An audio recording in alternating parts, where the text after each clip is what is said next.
Hey YouTube, it's ICU and welcome to the 57th episode of Best Tech Info and Rumors. And before I get started, I just wanted to say that you can gain additional entries to my All Things Apple giveaway in this video simply by favoriting it, rating it up, and leaving a comment down below in the comment section with the phrase All Things Apple giveaway. If you guys don't know what the All Things Apple giveaway is, or if you're unsure about the prerequisites to enter the actual giveaway itself, then I will have a link to my video that describes the All Things Apple giveaway as well as what is required to actually enter down below in the more info, and you guys can check that out and come back and then gain additional entries here.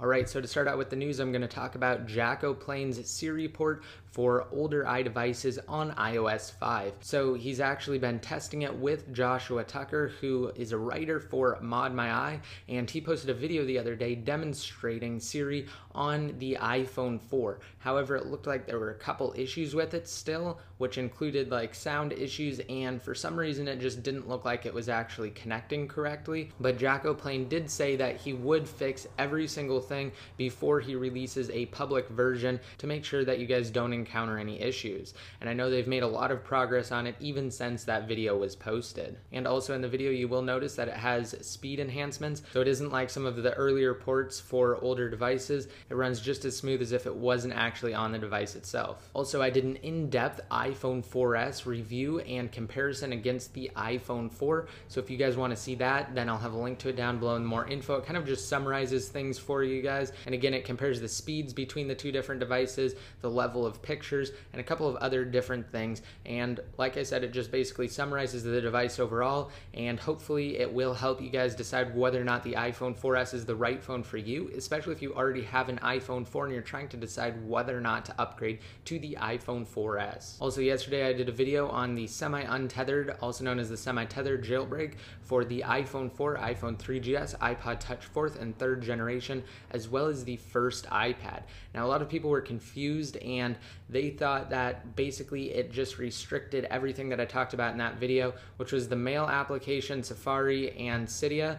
And basically that isn't the case whatsoever. So it's just a tethered jailbreak that you do with Redsn first of all, and then once you've jailbroken it, then you go ahead and you go inside of Cydia and you install this package from the Big Boss repo. And once you have it installed, then if your device accidentally shuts off, you can still turn it on with limited functionality.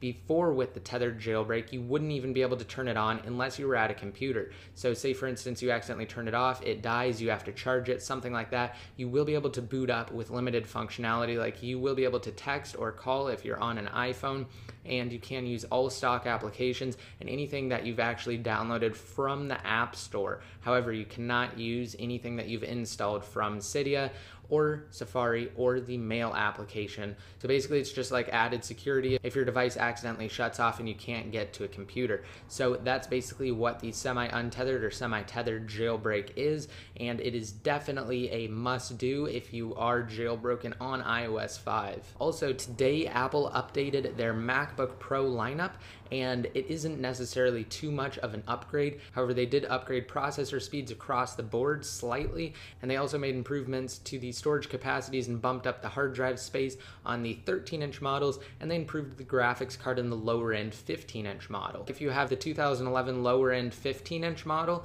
then it would probably be a pretty decent upgrade because it does have an improved processor as well as an improved graphics card, especially if you're going with the higher-end 15-inch model, because you'll get a 750GB hard drive over a 500GB hard drive. You'll also get a graphics card with 1 GB of DDR5 RAM over 256 megabytes of DDR5 RAM. So again, that's just something to think about. And they don't actually have the newer MacBook Pros in stores yet. However, they said that they should be getting them sometime by the end of this week or early next week. So if you want to get a MacBook Pro between now and the time that the new ones are actually available in store, I would actually hold off because you'll get the early 2011 model instead of the model that was just released today, which obviously you wouldn't want to do. And finally, Apple did release their first Siri TV ad. So I'll have a link to that and everything else I talked about in today's episode down below in the more info. Just be sure to check those out, and don't forget that you can gain additional entries to the All Things Apple giveaway in this video simply by rating it up, favoriting it, and leaving a comment down below in the comment section with the phrase All Things Apple giveaway. Also, be sure to hit that subscribe button to be notified every time I release a new video, and if you guys want updates more often, I will have links to my Twitter accounts and my Facebook fan page down below. Just be sure to follow my Twitter accounts and like my Facebook fan page. And until next time, this is ICU, signing out.